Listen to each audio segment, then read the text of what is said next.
वाक्यों में संज्ञा का बार बार प्रयोग नहीं किया जाता, क्योंकि वाक्यों में संज्ञा का बार बार प्रयोग करने से भाषा की स्पष्टता, सुंदरता व स्वाभाविकता नष्ट हो जाती है। इसलिए भाषा की स्वाभाविकता, स्पष्टता व सुंदरता बनाए रखने के लिए वाक्यों में सभी संज्ञाओं के स्थान पर कुछ शब्दों का प्रयोग किया जाता है, जैसे मैं, वह, तुम, आप, उसने आदि। क्योंकि ये शब्द सभी संज्ञाओं यानी कि नामों के स्थान पर प्रयोग किए जा सकते हैं, इसलिए ये शब्द सर्वनाम कहलाते हैं। उदाहरण के लिए, रजत बुद्धिमान लड़का है। रजत कक्षा 5 में पढ़ता है। रजत ने अध्यापक को बताया। रजत के पिता चिकित्सक हैं। इस पैराग्राफ में प्रत्येक वाक्य में संज्ञा शब्द रजत का हर बार प्रयोग किया गया है। इससे जो पैराग्राफ है उसकी भाषा अस्पष्ट और अस्वाभाविक सी लगती है। अब इसी अनुच्छेद को हम दोबारा पढ़ते हैं। रजत बुद्धिमान लड़का है। वह कक्षा 5 में पढ़ता है। उसने अध्यापक को बताया, मेरे पिता चिकित्सक हैं।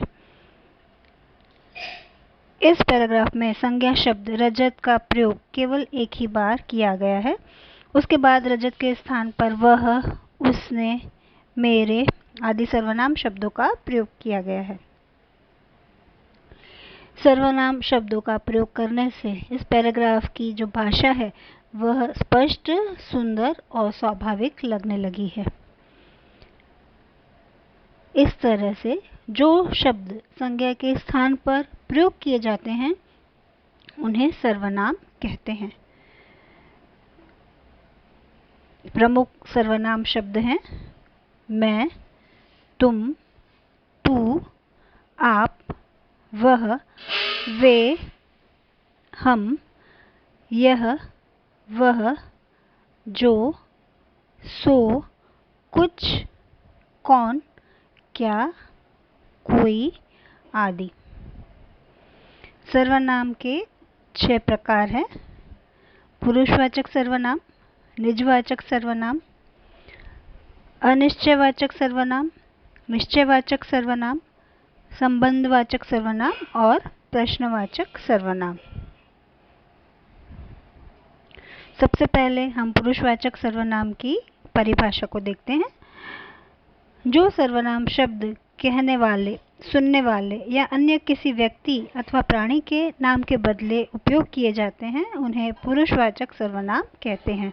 जैसे कि मैं आज मुंबई जाऊंगा। इसमें मैं कहने वाला है, वो स्वयं अपने बारे में कुछ बता रहा है। दूसरा उदाहरण है, पिता ने पुत्र से कहा कि तुम बाजार चले जाओ। इसमें तुम कौन है? तुम सुनने वाला है। तीसरा उदाहरण है, अक्षय बोला कि वह रवि का मित्र है। इसमें वह थर्ड पर्सन यानी अन्य व्यक्ति के बारे में इसमें बात की जा रही है। पुरुषवाचक सर्वनाम के भेद इस प्रकार से हैं। पहला है उत्तम पुरुष, दूसरा है मध्यम पुरुष और तीसरा है अन्य पुरुष।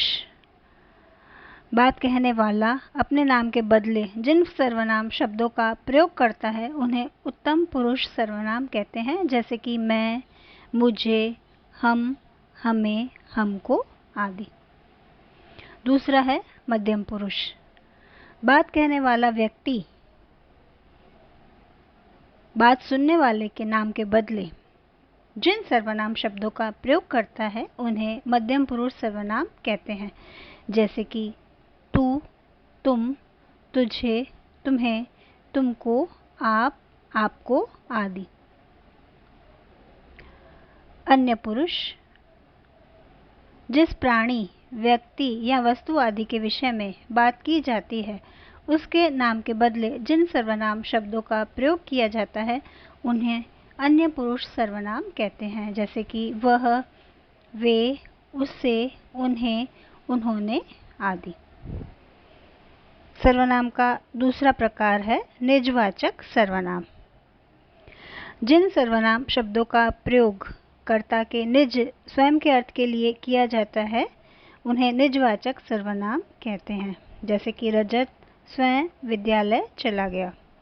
इस कार्य को मैं आप कर लूँगा। वह अपने आप सामान खरीद कर लाएगा। तुम खुद इसके जिम्मेदार होंगे। इसमें स्वयं, अपने आप, खुद आदि निजवाचक सर्वनाम है। सर्वनाम का तीसरा प्रकार है निश्चयवाचक सर्वनाम। जो सर्वनाम शब्द निकट या दूर की किसी निश्चित वस्तु, व्यक्ति या प्राणी की ओर संकेत करते हैं उन्हें निश्चयवाचक सर्वनाम कहते हैं। जैसे कि यह मेरी पुस्तक है, वह बस है, वे मेरे भाई बहन हैं। इन वाक्यों में यह, वह, वे शब्द निश्चित वस्तु व व्यक्तियों की ओर संकेत कर रहे हैं, अतः यह, वह, वे शब्द निश्चयवाचक सर्वनाम हैं। सर्वनाम का चौथा प्रकार है अनिश्चयवाचक सर्वनाम। जिन सर्वनाम शब्दों से किसी निश्चित वस्तु या व्यक्ति का बोध नहीं होता उन्हें अनिश्चयवाचक सर्वनाम कहते हैं। जैसे पेड़ पर कोई बैठा है, मेहमानों के नाश्ते के लिए कुछ लाओ, किसी से पैसे लाओ। उपरोक्त वाक्यों में कोई, कुछ, किसी शब्दों से किसी निश्चित वस्तु या व्यक्ति का बोध नहीं हो रहा है, अतः ये अनिश्चयवाचक सर्वनाम है। संबंधवाचक सर्वनाम। जो सर्वनाम शब्द वाक्य में किसी संज्ञा या सर्वनाम से संबंध व्यक्त करते हैं उन्हें संबंधवाचक सर्वनाम कहते हैं। जैसे कि जैसा बोओगे वैसा काटोगे, जो मेहनत करेगा वही उत्तीर्ण होगा, जिसकी लाठी उसी की भैंस। उपरोक्त वाक्यों में जैसा का संबंध वैसा से, जो का संबंध वही से और जिसकी का संबंध उसकी से है, अतः वैसा, वही, उसकी शब्द संबंधवाचक सर्वनाम है। प्रश्नवाचक सर्वनाम। जिन सर्वनाम शब्दों का प्रयोग प्रश्न पूछने के लिए किया जाता है उन्हें प्रश्नवाचक सर्वनाम कहते हैं। जैसे कि अभिनव कहाँ गया है, सुनैना क्या पढ़ रही है, तुम कौन हो। इन वाक्यों में कहाँ, क्या, कौन सर्वनाम शब्दों का प्रयोग प्रश्न पूछने के लिए किया गया है, अतः कहाँ, क्या, कौन प्रश्नवाचक सर्वनाम है।